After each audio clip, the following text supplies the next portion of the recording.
ಇದರೊಳಗ ಬಂದಿಯಾದ ಅಕ್ಷರಗಳನ್ನ ಬಿಡುಗಡೆಗೊಳಿಸಿ ನಮ್ಮ ನಿಮ್ಮೆಲ್ಲರ ನಾಲಿಗೆ ಮೇಲೆ ಅಕ್ಷರದ ನಾಟ್ಯವನ್ನ ಆಡಿಸಿರುವಂತಹ ಮಾತೆ ಸಾವಿತ್ರಿಬಾಯಿ ಫುಲೆ ಮತ್ತು ಜ್ಯೋತಿಬಾ ಫುಲೆ ದಂಪತಿಗಳನ್ನ ಈ ಸಂದರ್ಭದಲ್ಲಿ ನಾವು ನೆನೆಸ್ಬೇಕಾಗುತ್ತೆ. ಯಾಕಂತಂದ್ರೆ ಅವರು ಮಾಡಿರುವಂತಹ ಅಕ್ಷರ ಕ್ರಾಂತಿಯ ಪ್ರತಿಫಲವಾಗಿ ಇವತ್ತಿನ ದಿವಸ ನಮ್ಮ ಹೆಣ್ಮಕ್ಳು ಇಲ್ಲಿ ಕುಂತು ಶಿಕ್ಷಣವನ್ನ ಕಲಿತಕ್ಕಂಥದ್ದು ಅನುಕೂಲ ಆಗಿದೆ.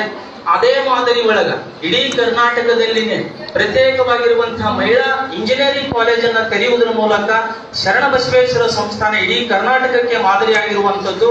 ಅದನ್ನು ಕೂಡ ಈ ನಮ್ಮ ಸಂಸ್ಥಾನಕ್ಕೆ ಸಲ್ತಕ್ಕಂಥ ಗೌರವ ಅಂತಕ್ಕಂಥದ್ದು.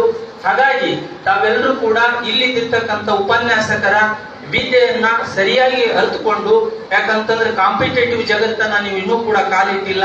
ಇವತ್ತಿನ ದಿವಸ 5 ನಿಮಿಷ ಓದೋದು ಬಿಟ್ಟಿವಿ ಅಂತಂದ್ರ 500 ಜನ ನಮ್ಮ ಮುಂದಗಡೆ ಹೋಗ್ತಾರೆ.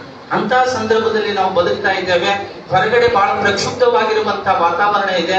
ಹಾಗಾಗಿ ತಂದೆ ಇಟ್ಟಿರ್ತಕ್ಕಂಥ ಆಸೆ, ತಾಯಿ ಇಟ್ಟಿರ್ತಕ್ಕಂಥ ಆಸೆಯ ಅನುಗುಣವಾಗಿ ನಾವು ಶ್ರಮವನ್ನ ವಹಿಸಿದ್ದೇ ಆದ್ರೆ ಇಲ್ಲಿ ಕೂತಿರ್ತಕ್ಕಂಥ ಎಲ್ಲಾ ಶಿಕ್ಷಕರಿಗೂ ಕೂಡ ಗೌರವ ತರ್ತದೆ ಅಂತಕ್ಕಂಥ ಮಾತನ್ನು ಹೇಳ್ತಾ ನನ್ನ ಮಾತನಾಡಲು ಅವಕಾಶ ಮಾಡಿಕೊಟ್ಟಿರ್ತಕ್ಕಂಥ ನಮ್ಮೆಲ್ಲರಿಗೂ ಕೂಡ ವಂದಿಸಿ ನನ್ನ ಮಾತುಗಳನ್ನು ಮುಗಿಸುತ್ತೇನೆ. ಶರಣು ಶರಣ.